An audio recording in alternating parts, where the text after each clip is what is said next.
On February 28, 2026, at some point before midnight, fire appeared on the facade of the Burj Al Arab. Not from a kitchen, not from a faulty wire, not from any cause that a hotel maintenance team could have predicted or prevented. Debris from an intercepted Iranian drone fell onto the sail-shaped exterior of the most photographed hotel in the world. A limited fire broke out on the facade. The Dubai media office described it as shrapnel from a successful interception. Bellingcat documented something different. Images and footage showing flames licking the exterior of a building that, for 27 consecutive years, had never once closed its doors. Within weeks, it was closed. For 18 months. The first closure since December 1st, 1999. The Burj Al Arab, the building that a journalist once called a 7-star hotel, the building on every Dubai postcard, the building whose silhouette you recognize before you know its name, is shut. The Michelin-starred restaurant on the 27th floor is dark. The aquarium restaurant, reached through a simulated submarine voyage, is sealed. The Skyview bar with its gold leaf coffee is closed. The private Rolls-Royce fleet sits in a garage. The suites that start at $2,000 a night and reach $24,000 for the Royal, empty. The hotel did not reopen the morning after the fire. It will not reopen until Q4 of 2027 at the earliest. Nobody who has a booking between now and June 2027 is going to the Burj Al Arab. That is the beginning. This is the rest of the story. Here is what the official statement does not explain. Jumeirah Group, the state-owned hotel company that operates the Burj Al Arab, described this closure as a carefully phased and thoughtful restoration program, developed through long-term planning. Long-term planning. For a closure that followed by approximately 5 weeks, the night that drone debris set fire to the exterior of the building. By March 28, 2026, Iran had launched 398 ballistic missiles, one without 172 drones, and 15 cruising. Missiles at the UAE, making it the most targeted country in the conflict after Israel. By that same month, Dubai hotel occupancy had crashed from 84, 7% to 33, 1%, a year-over-year collapse of 54, 4%. More than 80,000 hotel bookings were canceled in the first week of the conflict. Some operators reported cancellations reaching 70%. Industry estimates put the daily loss to Middle East tourism at $515 million. And the Dubai government warned its own citizens that sharing footage of the drone strikes on social media was illegal, carrying a minimum prison sentence of 2 years and a fine of no less than 200,000 dirhams, approximately $55,000. This is the story of how the most iconic hotel ever built, the building that turned a desert emirate into the tourism capital of the Middle East, closed for the first time in 27 years in a moment that no amount of long-term planning had planned for, and why the question of what it reopens into is more complicated than any renovation timeline can answer. Start in October 1993, the Dubai Offshore Sailing Club. A British architect named Tom Wright of W.S. Atkins is sitting at a restaurant on the water. He is looking at a dhow, the traditional Arab sailing vessel with its distinctive billowing sail, moving across the Arabian Gulf. The brief from the Dubai ruler's office is sitting in front of him. The brief says, create an identifiable link for people around the world with the UAE. Not a great hotel, not a luxury resort, an icon, a single building that would do for Dubai what the Sydney Opera House did for Sydney, what the Eiffel Tower did for Paris, make the city instantly recognizable from a single silhouette. Tom Wright picks up a pen. He sketches the shape of the dhow sail on a restaurant napkin. That napkin sketch becomes the Burj Al Arab. In 1993, Dubai is a city of 674,000 people. It has oil revenues, but the reserves are declining. Sheikh Mohammed bin Rashid Al Maktoum, the ruler of Dubai, who will later become vice president of the UAE, has made a decision that will reshape the city forever. Dubai will not be an oil economy. It will be a tourism economy, a services economy, a destination. And to become a destination, it needs a symbol. Not a mosque, not a palace, not a flag, a hotel. In July 1994, construction begins on an artificial island 280 meters from Jumeirah Beach in the waters of the Arabian Gulf. The island does not exist. Workers drive 230 concrete piles, each 40 meters long, into the seabed. Those piles are capped with a concrete raft weighing more than 70,000 tons. It takes 2 years to build the island alone. 3,000 companies and contractors are involved. 250 designers from the UK, the USA, and Dubai. 3,500 workers on site at any given time. The building contains over 70,000 cubic meters of concrete, 9,000 tons of steel. The signature facade, the V-shaped wings that form the sail silhouette, is enclosed by 12 individually tensioned 2-layer membrane panels.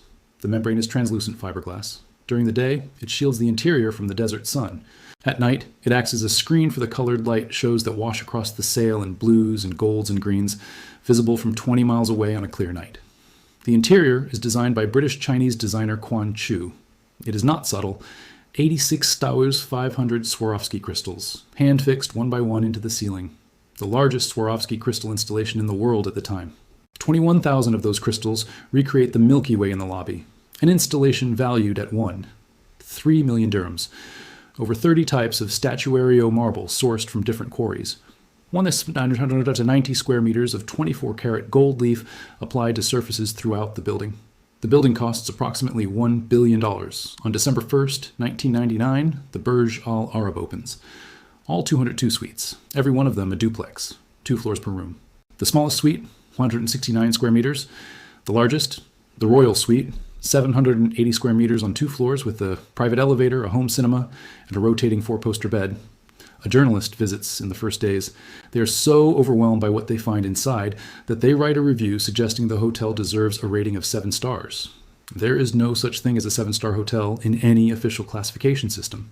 But the phrase attaches to the Burj Al Arab and never leaves. For the next 27 years, it will appear on every travel website, every tour package, every airport magazine piece written about Dubai. The 7-star hotel, the only one in the world. In 2005, Roger Federer and Andre Agassi play a tennis exhibition match on the helipad, 210 meters above the ground, on a circular platform 27 meters in diameter, with the Arabian Gulf on every side. In 2013, David Coulthard does donuts in a Formula One car on the same helipad. In 2023, Red Bull pilot Luke Chapila lands a light aircraft on it. Every stunt gets photographed. Every photograph goes global. Every global photograph plants the Burj Al Arab deeper into the consciousness of a world that has never stopped associating it with a single place, Dubai. That is what a $1 billion building and a journalist's offhand comment about stars can do for a city. Here is what the helipad stunts do not explain. By the time Federer and Agassi were playing tennis 210 meters above the Arabian Gulf in 2005, the Burj Al Arab was already 6 years old. The 86 Sci 500 Swarovski crystals were already dimming, not dramatically, not catastrophically, but in the way that all things dim when exposed to desert heat, salt air from the Gulf, and 365 days of guests and staff moving through the same corridors. The 24-karat gold leaf was already experiencing what gold leaf always experiences in a humid coastal environment.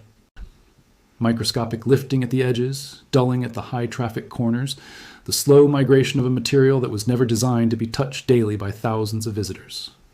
The statuario marble, the same white stone quarried from the Italian Alps that has lasted 2,000 years inside the Pantheon in Rome, was being walked on, cleaned with commercial products, and exposed to the salt content of Gulf air in a way no Roman engineer ever specified. A building of this scale, at this specification level, requires comprehensive restoration, not just when something breaks. It requires comprehensive restoration to preserve what was built. The Pantheon's marble has lasted 2,000 years as 4-foot-thick blocks in a Mediterranean climate.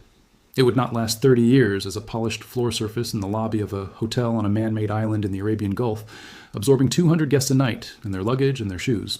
The Burj Al Arab had not undergone a full-scale restoration in 27 years of continuous operation. Not once. The suites had been refreshed individually over the years. Minor repairs had been made. The exterior lighting systems had been updated.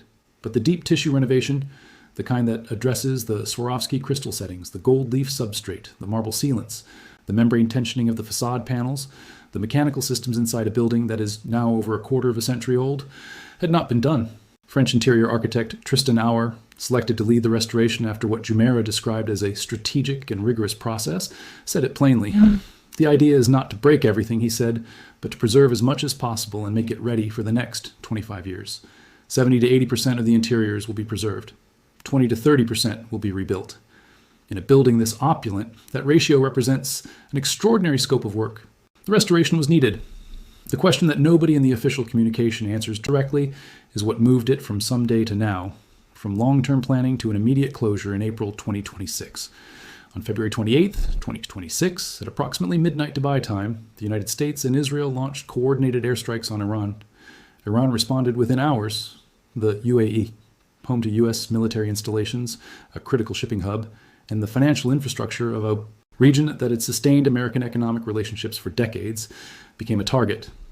The UAE's Ministry of Defense said air defenses dealt with 165 ballistic missiles. 2 cruise missiles, and more than 540 Iranian drones in the first 2 days alone. By March 28th, the count had reached 398 ballistic missiles, with 172 drones and 15 cruise missiles.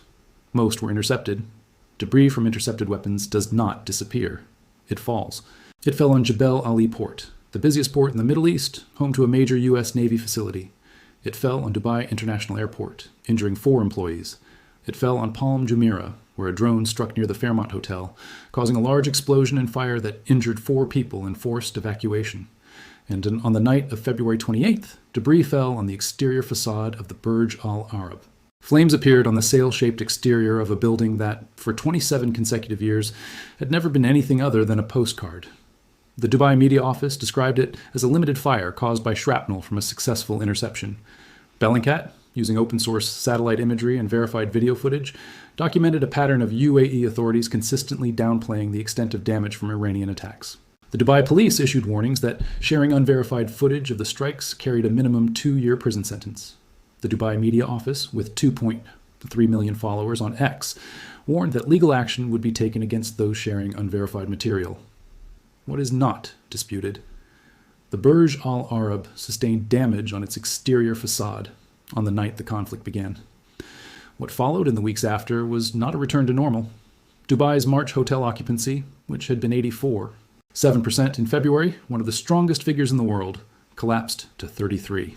1% of 54, 4% year-over-year drop in a single month. Industry estimates put the daily economic loss to Middle East tourism at $515 million. In this context, on April 15, 2026, Jumeirah Group announced the closure of the Burj Al Arab for an 18-month restoration program. The statement described it as developed through long-term planning. The CEO of Jumeirah, Thomas Meyer, described the restoration as a new chapter in the story of Jumeirah Burj Al Arab, one that will carefully preserve the heritage of what is currently the sole property in our Jumeirah limited edition collection of iconic landmark addresses defined by design distinction and prestige. Guests with existing reservations are being redirected to other Jumeirah properties. The hotel is currently unavailable for booking on any aggregator platform until June 2027. No guest is going to the Burj Al Arab in 2026. Stop here. Because what happens to a $1 billion building made of Swarovski crystals, gold leaf, and 30 types of marble after 27 years of continuous operation and a facade fire is the part that explains why this is not a simple renovation. This is a conservation challenge that has no direct precedent in hotel history. Here is what gold leaf actually is. Gold leaf, the material covering 1,190 square meters of the Burj Al Arab's interior, is gold beaten into sheets between Istro, 0.7, and Zedro, 1 micrometers thick, that is, approximately 1,000 times thinner than a human hair. In that form, gold behaves not like metal, but like a film. It adheres to its substrate, typically a prepared surface with a specific adhesion layer, through a combination of static charge and chemical bonding. The bond is strong in controlled conditions. It is not strong against 27 years of Gulf humidity, salt air from the Arabian Gulf that surrounds the hotel on 3 sides, the vibration generated by a building that runs 18 elevators continuously, and the heat cycling of a structure located in a city that regularly reaches 45 degrees Celsius in summer. At those temperatures and humidity conditions, the substrate beneath gold leaf expands and contracts at a different rate than the gold film.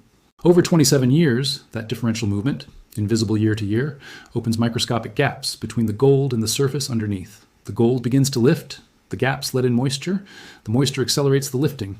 This is not a catastrophic failure.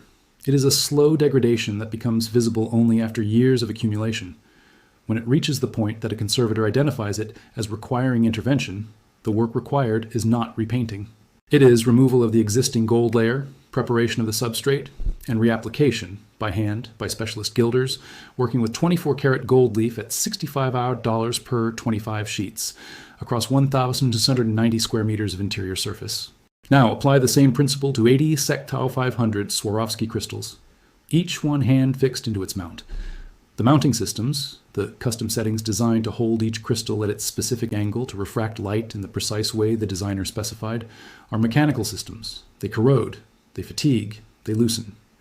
After 27 years of continuous operation in a building that sees thousands of guests per week, some percentage of 86,500 individual crystal mounts will have shifted from their original geometry. The light refraction the designer engineered no longer matches what the designer specified.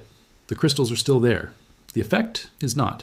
Restoring the effect means assessing each of 86,500 individual mounts, replacing or retensioning the ones that have shifted, cleaning the crystals themselves, 27 years of airborne dust, cooking steam from fives. Restaurants operating continuously engulf humidity inside the atrium. That work cannot happen with guests in the building. It cannot happen floor by floor while the other floors operate. It requires the building to be empty. Tristan Auer, the architect leading the restoration, who previously restored the Hôtel de Crillon in Paris, a property that had been in continuous operation since 1758, described his mandate in precise terms. 70 to 80% of the interiors will be preserved. In a building of this scale and specification, the 20 to 30% being rebuilt represents years of specialist work. The 18-month timeline is not generous. It is exact. Here is what the renovation timeline does not explain. The Burj Al Arab is not closing into a Dubai that is waiting for it. It is closing into a Dubai that is trying to remember what it was before February 28th. Before the conflict, Dubai was targeting 22 million visitors in 2026 and 25 million by 2030. The city had 36,800 hotel rooms in inventory as of 2025. A further 2,400 rooms were scheduled for delivery in 2026. Hotel occupancy in February 2026, the last month before the war, was 7%, one of the strongest hospitality markets on earth. By March, it was 1%. The Burj Al Arab, the Armani Hotel Dubai, Park Hyatt Dubai, the St. Regis Dubai, the Palm, and the JW Marriott Marquis, among the most recognizable hotels in the city, are all simultaneously either closed or operating at reduced capacity during the renovation cycle of 2026. The Anantara World Islands Dubai Resort has permanently closed, ending operations entirely. The timing that STR, CoStar's Hotel Analytics division, calls a perfect opportunity for refurbishment because there is no displacement of revenue is also, from a market recovery standpoint, the worst possible moment to have your most iconic building dark. The Burj Al Arab is not just a hotel. It is the image Dubai sends to the world before any tourist books a flight. When Condé Nast publishes a piece on Dubai, when a travel influencer posts from the city, when any piece of visual media needs to establish the setting as Dubai in a single frame, the sail-shaped silhouette appears, not the Burj Khalifa, the world's tallest building 2 miles away, not the Palm Jumeirah, visible from space, not the Museum of the Future or the Dubai Frame or any of the extraordinary structures built in the last decade. The Burj Al Arab. Because the Burj Al Arab was built specifically to be that image. The brief from the ruler's office in 1993 was not build a great hotel. It was create an identifiable link for people around the world with the UAE. That mission was accomplished so completely that the building and the city became inseparable in global visual consciousness. And that building is now dark for 18 months in a city that needs, more urgently than at any point in its post-oil history, to remind the world that it is safe, that it is open, that the fire on the facade on the night of February 28th was damage from debris. Not the city, not the destination, not the image. Dubai has closed its most powerful image, by necessity, by planning, by the intersection of 27 years of accumulated wear, and a geopolitical event that nobody in Tom Wright's 1993 napkin sketch could have drawn, at the exact moment that image is most needed. Analysts say the hotels will return to a product meaningfully better than the one they left. The question is not what the Burj Al Arab returns to. The question is what Dubai returns to in the 18 months before it does. Both things are true about the Burj Al Arab. By any architectural and cultural measure, it is one of the most consequential buildings constructed in the 20th century, not for its engineering alone, but for what it accomplished beyond engineering. A building conceived on a restaurant napkin in October 1993 and opened 6 years later on a man-made island in the Arabian Gulf. Built on 230 concrete piles driven 40 meters into the seabed, 321 meters tall, 202 duplex suites, 86,500 hand-fixed Swarovski crystals, 1,190 square meters of 24-karat gold leaf, a helipad where Roger Federer played tennis 210 meters above the water, a Michelin-starred restaurant on the 27th floor, an aquarium restaurant accessed through a simulated submarine voyage, a royal suite at $24,000 per night, a 7-star rating that no official system created and no guest who stayed there has disputed, a building that did exactly what the brief said it had to do, become synonymous with a country, make that country visible from a single silhouette, turn a city of 674,000 people in 1993 into the 22 million visitor tourism capital of the Middle East. At $1 billion, it may be the highest return marketing investment in the history of the hospitality industry. And it is also a building whose exterior facade burned on the night of February 28, 2026, when debris from an intercepted Iranian drone fell on a sail that had been illuminated every night for 27 years. A building closed for the first time in 27 years, at the exact moment the city it defines is trying to recover from a conflict that crashed hotel occupancy 4% in a single month. A building whose closure is officially described as long-term planning, in the same week that the Dubai government outlawed sharing images of the damage that preceded it. A building where 86,500 Swarovski crystal mounts are being assessed by hand, where 1,190 square meters of gold leaf is being relayed by specialists, where 30 types of statuario marble are being restored by conservators, while the city outside tries to rebuild its occupancy from 33, 1% back toward the 84, 7% it was achieving the month before the war.